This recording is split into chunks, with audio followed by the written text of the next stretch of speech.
गांव के लोग कहते थे कि जाड़े की रातों में खेतों में कुछ अजीब होता है, मगर मंगल ने कभी इन बातों पर ध्यान ही नहीं दिया था। वो एक मेहनती किसान था जिसकी जमीन गांव के आखिरी छोर पर थी, जहां से आगे सिर्फ घना जंगल और अंधेरा था। दिसंबर की वो रात खास तौर से सर्द थी। हवा में एक अजीब सी नमी थी जो हड्डियों तक को ठंडा कर देती थी। मंगल अपने झोपड़े में बैठा हुआ था। लकड़ी के चूल्हे के पास उसकी बीवी सो चुकी थी और दोनों बच्चे भी फटी हुई रजाई के नीचे दुबके हुए थे। रात के करीब 11 बजे होंगे जब मंगल को बाहर से कोई आवाज आई। एक अजीब सी खरोच की आवाज, जैसे कोई धातु की चीज मिट्टी पर खिसट रही हो। उसने पहले सोचा कि शायद कोई जानवर होगा, कुत्ता या गीदड़, मगर आवाज लगातार आती रही, एक खास लय में, जैसे कोई जानबूझकर कोई पैटर्न बना रहा हो। मंगल ने अपनी लालटेन उठाई और दरवाजा खोला। बाहर अंधेरा इतना घना था कि लालटेन की रोशनी भी ज्यादा दूर तक नहीं जा पा रहे थे। ठंडी हवा का एक झोंका उसके चेहरे से टकराया और उसे लगा जैसे हवा में कोई बदबू मिली हुई है, सड़े हुए मांस जैसी। कौन है वहां? मंगल ने आवाज लगाई। उसकी आवाज सन्नाटे में गूंजकर वापस आ गई। खरोच की आवाज रुक गई। सब कुछ बिल्कुल शांत हो गया, इतना शांत कि मंगल को अपने दिल की धड़कन तक सुनाई देने लगी। उसने लालटेन को आगे की ओर बढ़ाया। उसके खेत की मिट्टी पर कुछ निशान थे, लंबी गहरी लकीरें, जैसे किसी ने नाखूनों से खोदा हो। मगर ये नाखून किसी इंसान के नहीं हो सकते थे, ये बहुत बड़े थे। मंगल के दिमाग में गांव के बुजुर्गों की कहानियां घूमने लगी। उसके दादा कहते थे कि इस खेत में पहले एक कब्रिस्तान हुआ करता था। 100 साल पहले जब गांव में हैजे की महामारी फैली थी, लोगों ने यहाँ सैकड़ों लाशें दफन की थी। फिर बरसों बाद जब महामारी का खौफ खत्म हुआ तो लोगों ने इस जमीन को साफ करके खेत बना लिया। बकवास, मंगल ने खुद को कहा। यह सब बेकार की कहानियां हैं। लेकिन उसके हाथ कांप रहे थे। वो वापस झोपड़े में गया। अगली सुबह मंगल ने वो निशान दोबारा देखे। दिन की गहरी रोशनी में वो और भी डरावने लग रहे थे। मिट्टी में गहरी खरोचे थे, जैसे उसके खेत के बीचों बीच से शुरू होकर झोपड़े की तरफ आ रहे थे। निशान झोपड़े के करीब 10 फीट दूर पर रुक गए थे। उसके पड़ोसी रहीम चाचा उधर से गुजर रहे थे। उन्होंने निशान देखे तो ठिठक गए। ये क्या है मंगल? उन्होंने पूछा। उनकी आवाज में परेशानी साफ थी। पता नहीं चाचा, रात को कुछ अजीब आवाज आई थी। रहीम चाचा ने गौर से निशान देखे। उनका चेहरा पीला पड़ गया। बेटा, तूने वो पुरानी कहानियां सुनी है ना? चाचा, वो सब बकवास है। बकवास? रहीम चाचा की आवाज में तल्खी थी। मेरे बाप ने अपनी आंखों से देखा था मंगल, जब उन्होंने इस जमीन को खोदना शुरू किया था खेत बनाने के लिए, तो हड्डियां मिली थी। और एक रात उन्होंने कुछ ऐसा देखा था। क्या देखा था? मंगल के मुंह से निकल गया। रहीम चाचा ने इधर उधर देखा, कोई सुन तो नहीं रहा हो ये देखने के लिए। फिर वो धीमी आवाज में बोले, एक परछाई, इंसान जैसी मगर टेढ़ी मेढ़ी। उसके हाथ जमीन तक लटक रहे थे और उसकी उसकी चाल किसी जिंदा इंसान जैसी नहीं थी। वो बस सरक रहा था जमीन पर। मंगल ने जबरदस्ती हंसने की कोशिश की। चाचा आप भी ना, तूने देखा नहीं इसलिए नहीं मानता। रहीम चाचा ने उसकी बात बीच में काटी। मगर खबरदार, जो रात को बाहर निकला और अगर फिर कुछ सुने तो दरवाजा मत खोलना। वो दिन किसी तरह गुजरा। मंगल ने अपने खेत में काम किया मगर उसका दिल नहीं लग रहा था। बार बार उसकी नजर उन निशानों पर ही जाती थे। शाम होते होते उसने फैसला किया कि आज रात वो जागेगा, जो भी है उसे देख लेगा। रात गहराती गई, बीवी और बच्चे सो गए। मंगल चूल्हे के पास बैठा रहा, एक लाठी अपने पास रखे हुए। उसने लालटेन की बत्ती कम कर दी थी ताकि बाहर से लगे कि सब सो गए हैं। आधी रात के बाद वो आवाज फिर शुरू हो गई। इस बार आवाज और नजदीक थी। ऐसा लग रहा था जैसे कोई झोपड़े के बिल्कुल बाहर है। मंगल का दिल जोर जोर से धड़कने लगा। उसने लाठी कसकर पकड़ी और खिड़की की दरार से बाहर झांका। जो उसने देखा वो उसकी समझ से परे था। एक शक्ल थी, अगर उसे शक्ल कहा जा सकता हो। वो पीली बेजान चमड़ी से ढके हुए थे। उसके हाथ असामान्य तरीके से लंबे थे, उंगलियां टेढ़ी और नुकीली। मगर सबसे डरावनी चीज उसकी आंखें नहीं थे, खाली काली गड्ढे जिनमें कोई रोशनी नहीं थे। वो चीज मंगल के खेत में घूम रहे थे, अपने लंबे नाखूनों से मिट्टी खोद रहे थे। उसके मुंह से एक अजीब सी आवाज निकल रहे थे, ना किसी इंसान की ना किसी जानवर की। एक गहरी कर्कश आवाज जो शब्दों जैसी लग रहे थे मगर किसी जबान की नहीं थे। मंगल पीछे हटा, उसकी सांस फूल रहे थे। उसके हाथ से लाठी छूट गए और फर्श पर गिर गई। आवाज सुनकर वो चीज रुक गई। धीरे धीरे, बहुत धीरे धीरे उसने अपना सिर घुमाया और मंगल की तरफ देखने लगी। उन खाली आंखों ने मंगल की आंखों में देखा। उस पल मंगल को लगा जैसे उसकी रूह को कोई खींच रहा हो। उसके सामने अजीब तस्वीरें घूमने लगी, कब्रें, बीमार लोग, लाशें। वो सब पुराने जमाने के थे। उसे समझ आया कि ये वो लोग थे जो यहाँ दफन हुए थे। फिर अचानक वो चीज चिल्लाई, एक भयानक कान फाड़ू चीख जिससे झोपड़े की दीवारें हिल गई। मंगल जमीन पर गिर गया, अपने कान बंद करके। बीवी और बच्चे जाग गए, डर से चीखते हुए।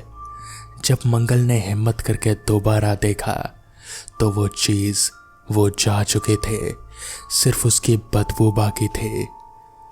क्या हुआ?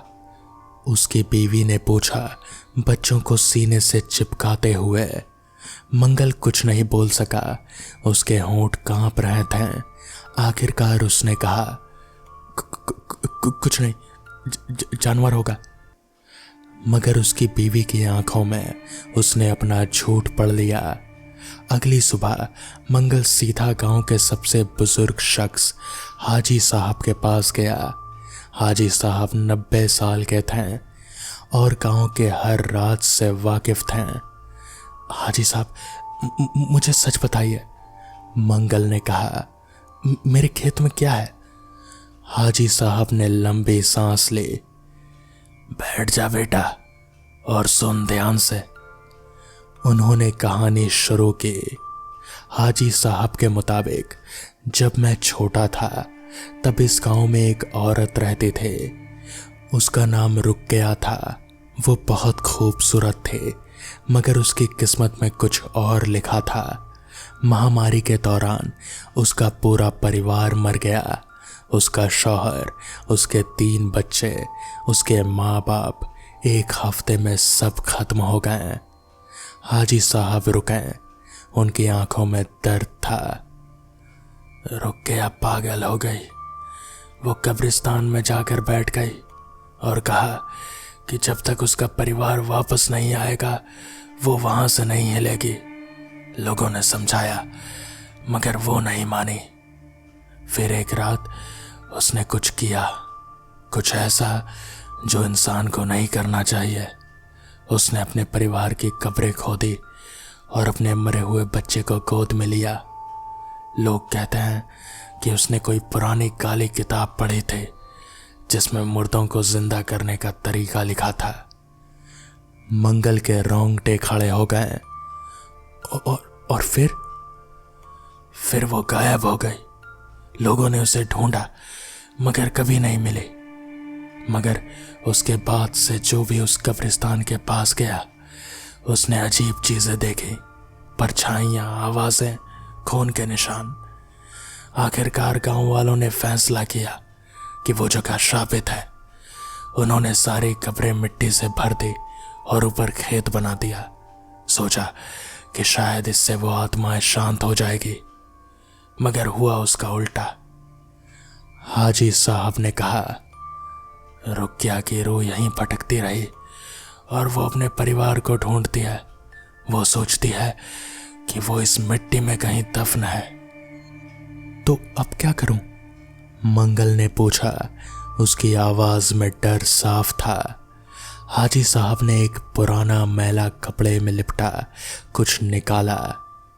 ये लो, ये ताबीज है, इसे अपने दरवाजे पर लगा। और एक काम और करना होगा। क्या? तुझे रुकिया की असली कब्र ढूंढनी होगी। वो तेरे खेत में कहीं है। उसे ढूंढ और उस पर ये मिट्टी डाल। उन्होंने एक छोटी सी थैली मंगल को थमाई। ये कब्रिस्तान की पाक मिट्टी है, बस इतना कर दे तो शायद उसकी रूह को सुकून मिल जाए। मंगल ने ताबीज और थैली ली। और अगर कब्र नहीं मिली तो? हाजी साहब ने उसकी तरफ देखा। उनकी आंखों में गहरा दर्द था। तो फिर तो खुदा ही हाफिज है बेटा, फिर खुदा ही हाफिज है। उस रात मंगल ने ताबीज दरवाजे पर लगाया। उसने अपनी पत्नी को सब बता दिया। पहले तो वो मानी ही नहीं, मगर जब मंगल ने उसे खिड़की से बाहर दिखाया जहां फिर से वो निशान बन रहे थे, तो उसका चेहरा सफेद हो गया। हमें यहां से चले जाना चाहिए, उसकी पत्नी ने कहा। और जाए कहां? ये हमारी जमीन है, हमारा घर है, मुझे इसे खत्म करना होगा। रात के 10 बजे मंगल ने अपना कुदाल उठाया और खेत में गया। चांद बादलों में छिपा हुआ था, सिर्फ लालटेन की हल्की रोशनी थी।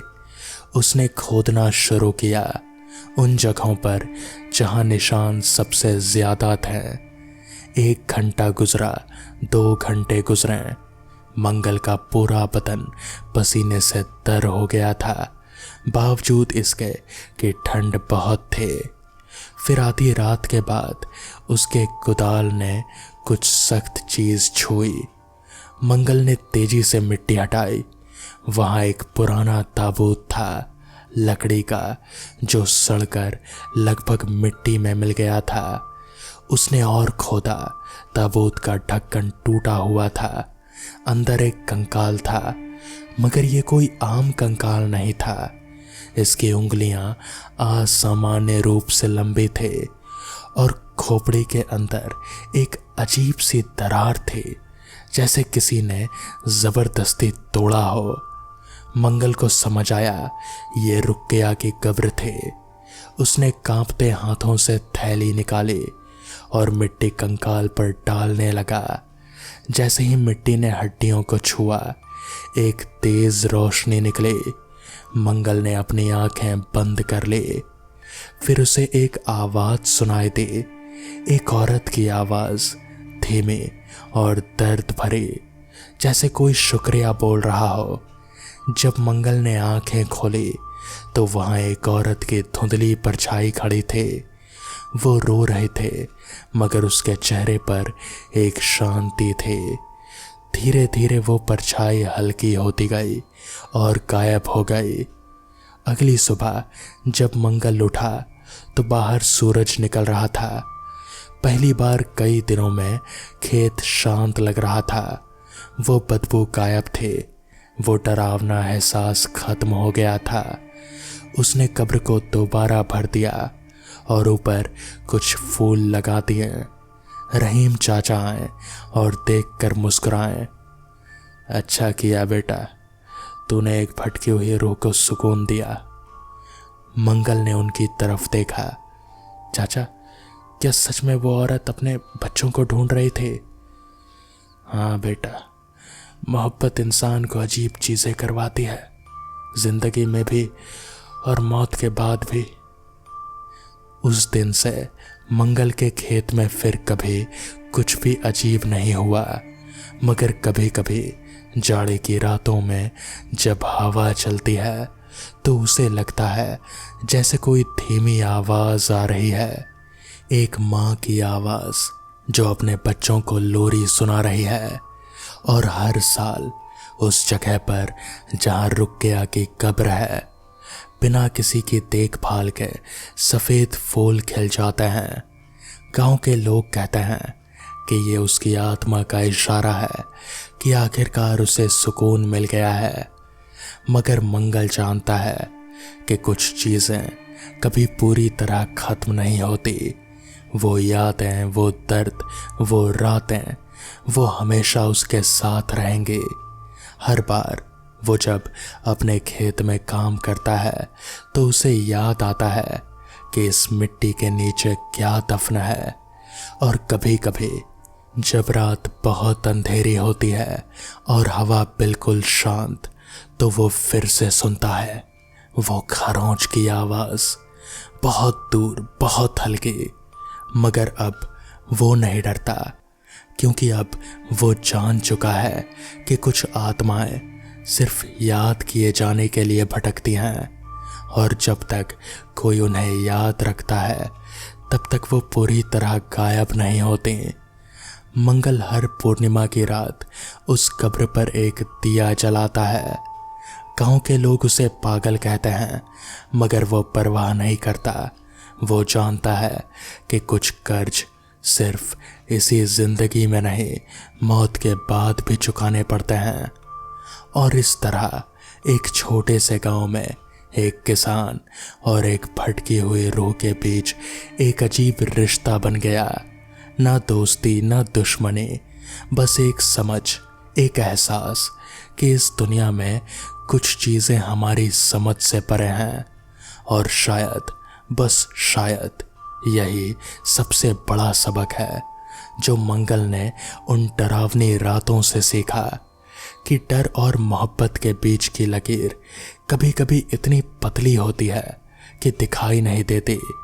और जो चीज़ें हमें सबसे ज़्यादा डराती हैं वो अक्सर सिर्फ समझे जाने और सुकून पाने के लिए तड़पती हैं। तो दोस्तों, ये थी आज की पहली कहानी। तो चलिए बढ़ते हैं आज की दूसरी कहानी की ओर। साल 1996 पश्चिम बंगाल का एक छोटा सा गांव था, हरिनारायणपुर। यहाँ गांव से होकर एक नदी बहा करती थी। नदी से बाहर आते ही नदी के एक तरफ हरे भरे खेत हुआ करते थे और दूसरी ओर खजूर के पेड़ों का एक छोटा सा जंगल हुआ करता था। गांव के लोग खजूर के पेड़ों से उनका मीठा रस निकालने के लिए खजूर के लंबे ऊंचे पेड़ के तने के उस हिस्से में जहां से पत्तियां निकलना शुरू होती हैं, वहां लकड़ी की एक मोटी कील ठोक कर उस पे एक हाड़ी लटका दिया करते थे, जिससे कील से बूंद बूंद टपकता हुआ रस हाड़ी में इकट्ठा हो जाया करता था। लोग ऐसा शाम को किया करते थे ताकि सुबह होने तक हाड़ी में रस भर जाए। इतना करने के साथ ही हाड़ियों की सुरक्षा के लिए एक आदमी को नियुक्त किया जाता था कि कोई उन हाड़ियों को चुरा न ले जाए। ठंडक भरे दिन थे और 2-3 दिन से मौसम भी बड़ा खराब चल रहा था। दिन में सूर्य देवता के दर्शन नहीं होते और रात में घने काले मेघ रात के अंधेरे को और घना कर देते हैं। तुषार और करीम बेहद ही करीबी दोस्त हुआ करते थे। जहां दोनों एक नंबर के शरारती थे, तो वहीं बेहद साहसी और निडर भी। कुछ दिनों से दोनों का खजूर का रस पीने का बड़ा मन हो रहा था। इसलिए उन्होंने योजना बनाई कि रात होते ही जब सभी और वो पहरेदार भी सो जाएंगे तो चुपचाप चलकर रस चुरा लेंगे। और ऐसा हुआ भी। लगभग 12:30 बजे का समय हुआ। गांव में एकदम गहन सन्नाटा पसर चुका था। कुत्ते भी ठंड के कारण कहीं दुबके हुए थे और कोई अपने घर में गर्म बिस्तर में दुबक कर सोया पड़ा था, सिवाय तुषार और करीम के। दोनों तेज तेज कदमों से गर्म कपड़े बदन में लपेटे हुए और ज़रूरी सामान का बैग लेकर गांव से बाहर की ओर बढ़े जा रहे थे। गांव से बाहर आते ही उन्होंने नदी का पानी चेक किया। उन दिनों नदी का बहाव भी कम था और पानी भी। दोनों ने अपने अपने कपड़े बचाते हुए नदी को पार किया और जा पहुंचे खजूर के जंगल में, जहां पेड़ों पर ढेर सारी हाड़ी लटक रहे थे। उस दिन पूर्णिमा की रात थी। आ जा रहे काले सफेद बादलों के बीच चांद पूरी रोशनी से चमक रहा था। करीम ने फौरन ही बैग से एक बोतल निकाली और किसी कुशल बंदर की तरह पेड़ पर चढ़ता गया और उस हाड़ी से रस पलटकर बोतल में भरने लगा। बोतल भरने के बाद उसने उस हाड़ी को उसी तरह से लटका दिया ताकि किसी को शक ना हो। इसी तरह करते करते उन्होंने बाकी बोतलों में भी रस भरना जारी रखा। कभी किसी पेड़ पर तुषार चढ़ता तो कभी करीम। किसी हाड़ी में अच्छा खासा रस मिलता तो किसी हाड़ी में बहुत कम। ऐसा करते करते काफी समय बीत चुका था। बस एक हाड़ी में और रस मिल जाए तो अपना काम हो जाए, कहकर तुषार पेड़ पर चढ़ने को जैसे ही तत्पर हुआ, जैसे ही उसने अपना दाहिना पैर पेड़ पर चढ़ाने के लिए रखा, वैसे ही 3 चीजें एक साथ हुई। जोरों की तेज हवा चलने लगी और एक तीव्र और भयानक बदबू पूरे जंगल को महकाती चली गई। वो बदबू ऐसी थी जैसे सैकड़ों की संख्या में सड़ी हुई लाशों को जमीन से खोदकर बाहर निकाल दिया गया हो। यार, वो देख, कोई खड़ा है, करीम ने तुषार का कंधा थपथपाते हुए कहा। तुषार ने पलट कर देखा तो कोई आदमी खड़ा दिखाई दिया और वो आदमी उसी पेड़ के नीचे खड़ा था जहां उनका सामान रखा हुआ था। या तो ये कोई पहरेदार है या फिर हमारी तरह हाड़ी चुराने वाला है, तुषार ने अंदाजा लगाते हुए कहा। दोनों ने ध्यान दिया तो पता चला कि वो आदमी एकदम शांत और स्थिर खड़ा हुआ उन्हें ही देख रहा है। उसने अपनी कमर पर सिर्फ सफेद रंग की एक धोती बांध रखी थी और ऊपर कुछ भी नहीं। इतनी ठंड में उसका जिस्म बिल्कुल खाली था।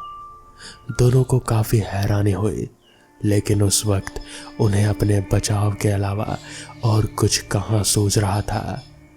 उस आदमी के सिर के लंबे बाल भी एकदम सफेद और चमकदार थे। उसकी धोती और उसके बाल चांद की रोशनी में अलग ढंग से चमक रहे थे, पर उसका चेहरा साफ नजर नहीं आ रहा था। करीम ने अपनी वीरता दिखाते हुए कहा। कौन है वहां? चुपचाप भाग जा वरना अच्छा नहीं होगा।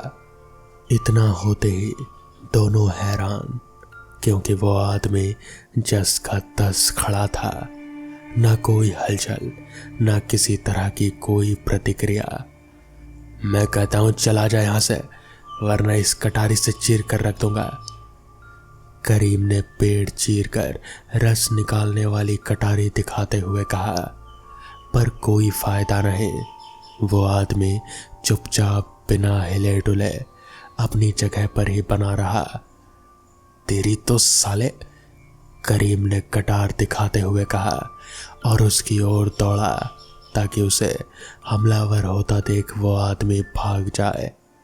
और जैसे ही करीम उस आदमी के नजदीक पहुंचा कि बिजली की गति से उस आदमी ने करीम की गर्दन पकड़कर उसकी पीठ की ओर मोड़ दी। गर्दन की हड्डी चटकने की आवाज उस शांत माहौल में दूर दूर तक सुनाई दी। तुषार को काटो तो खून नहीं, वो सुन्न रह गया, मानो उसके पैरों में जड़ें निकल आई थी। उसका दिमाग उस घटना से सुन्न सा पड़ने लगा था। जबकि जमीन पर चित गिरा करीम जल बिन मछली की तरह छटपटाकर शांत पड़ गया। और फिर गूंजी एक डरावनी हंसी जो उस आदमी के मुंह से निकले थे। तुषार के पूरे जिस्म में झुरझुरी दौड़ गई, क्योंकि वो हंसी किसी आदमी की तो नहीं लग रहे थे। इसी के साथ तुषार में मानो करंट का प्रभाव हुआ और वो द्रुत गति से ही एक सांस में दौड़ता हुआ नदी पार करके गांव में पहुंच गया। अपने घर के पास पहुंचते पहुंचते उसका जिस्म और सिर भारी होने लगा और वो चक्कर खाता हुआ गिरा और बेहोश हो गया। जब उसकी आंख खुली तो सुबह हो चुके थे और उसके इर्द गिर्द उसके माता पिता और कई गांव वाले थे। जब तुषार थोड़ा होश संभाला तो उसने रोते रोते सारी बात बताई, जिसे सुनकर सभी हैरान रह गए। फौरन ही करीम के अम्मी अब्बू को बुलाया गया और फिर तुषार के साथ सभी वहां चल दिए जहां वो हादसा हुआ था। करीम की अम्मी का रो रो कर बुरा हाल था, तो वहीं करीम के पिता एकदम खामोश और सहे हुए से दिखाई दे रहे थे। लोग जैसे ही तुषार की बताई हुई जगह पर पहुंचे, वो सभी चौंक गए और सहम कर ठटक गए। उनके सामने ही करीम की लाश को 2 टुकड़ों में बटी पड़ी थी। उसके सिर से लेकर कमर तक का हिस्सा जमीन पर पड़ा हुआ था, जबकि बाकी का हिस्सा जमीन में धंसा हुआ था, जिसमें से उसके दोनों पैर जमीन के ऊपर थे। करीम की लाश देखकर सभी लोग खौफजदा हो चुके थे, क्योंकि लाश की हालत ही ऐसी थी। ऐसा लग रहा था कि जैसे लाश से सारा खून और मांस किसी ने चूस लिया हो। करीम की अम्मी और उसकी बहन दहाड़े मार कर रो रहे थे, जबकि उसका बाप बिल्कुल खामोश था। लोगों के मिन्नत करने के बाद वहां पुलिस ने कदम रखा और जांच पड़ताल की। पंचायत में सारी बातें, सारे अंदाजे लगाए गए और उस मामले को संज्ञान में रखते हुए पुलिस प्रस्थान कर गई। इस घटना ने सभी को बहुत डरा दिया था, लेकिन सबसे ज्यादा जिस पर असर हुआ था वो था तुषार। तुषार को सोते जागते हर वक्त वही सफेद बालों वाला आदमी ही नजर आता था। धीरे धीरे तुषार की हालत खराब रहने लगी। वो जब भी सोने की कोशिश करता तब उसे वही अजीब सा आदमी नजर आने लगता और वो घबरा कर जग जाता। अब इस घटना को काफी वक्त हो चुका है, लेकिन तुषार आज भी वो रात नहीं भूला। उसे आज भी वही डरावने सपने आते रहते हैं। तो तो दोस्तों, ये थी आज की कहानियाँ। अगर आपको ये कहानियाँ पसंद आई हों तो वीडियो को लाइक और चैनल को सब्सक्राइब करना ना भूलें। तो मैं आपका दोस्त आर्यन जल्द ही मिलूँगा आपसे ऐसी ही नई कहानियों के साथ। तब तक के लिए अपना ख्याल रखें और आप सभी को मेरी तरफ से हैप्पी न्यू ईयर।